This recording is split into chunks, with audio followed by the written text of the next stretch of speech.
Hey guys, Sid back here with another video. Today we're going to be doing a sidechaining tutorial. Now, you might be wondering, what's sidechaining? Sidechaining is the ducking of volume, and basically it's like when a kick or a snare or something hits which has a lot of frequencies which would clash with the bass and stuff, and bass and the leads and the chords. You want to duck the volume so that it doesn't make a muddy mix, and if you have a muddy mix, people are not going to like it. So I'm just going to put my headphones on. I'm actually going to move the BPM down to 128, and so here's what I have, right? So here's how it sounds. Now let's take a kick from my sample pack.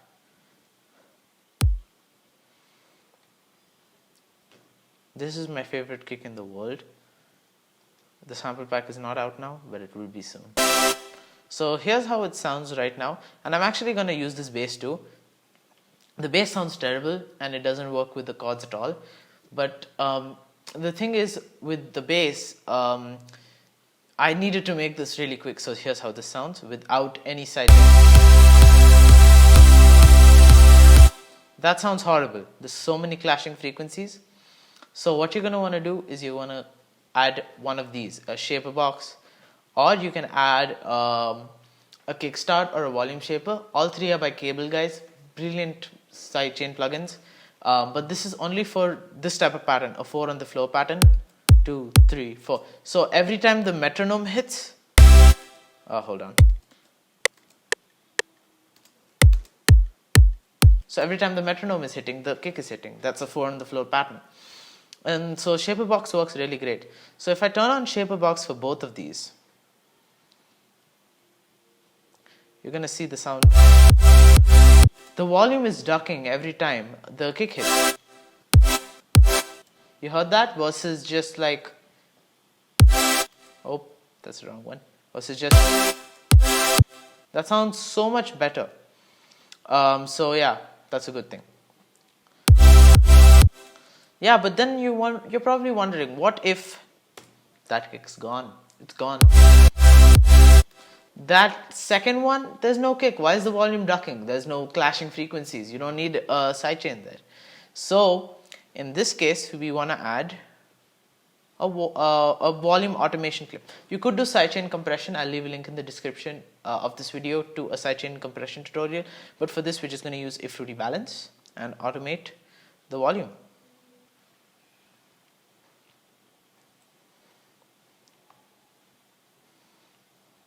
And so now this is a trick I learned recently, and I definitely recommend you all do it.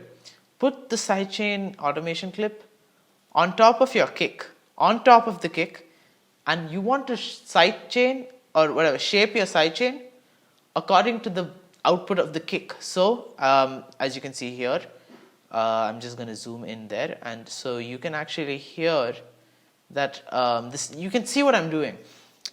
I'm looking at the kick and I'm gauging how the volume should duck when the kick hits. So I'm gonna add another one here, because at this point the bass is almost completely gone, so you can go back to normal at this exact point. So I'm just going to paste 80% here, and I'm going to just like try to cut it.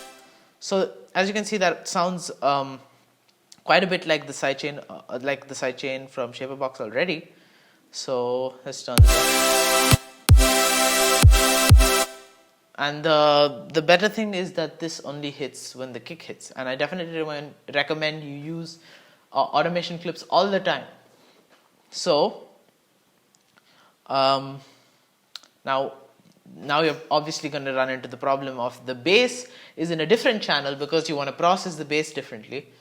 How do you link those two channels together? You want both these automation clips to have this exact same sidechain, because you want it to be consistent so that it doesn't sound janky.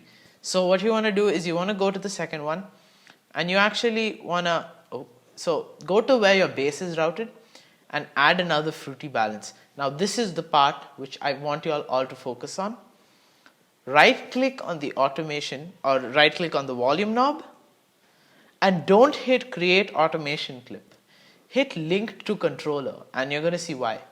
Once you're in link to controller, change it to whatever the balance you're using is. Depending on the name of your insert, it will be balance insert dash or balance base dash volume.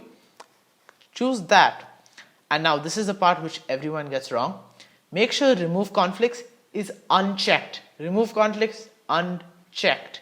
Why do you want it to be unchecked? Because if it's checked, then it's going to remove everything before this automation. So the card automation clip is gone because you hit remove conflicts. So now just hit accept, and you heard that right.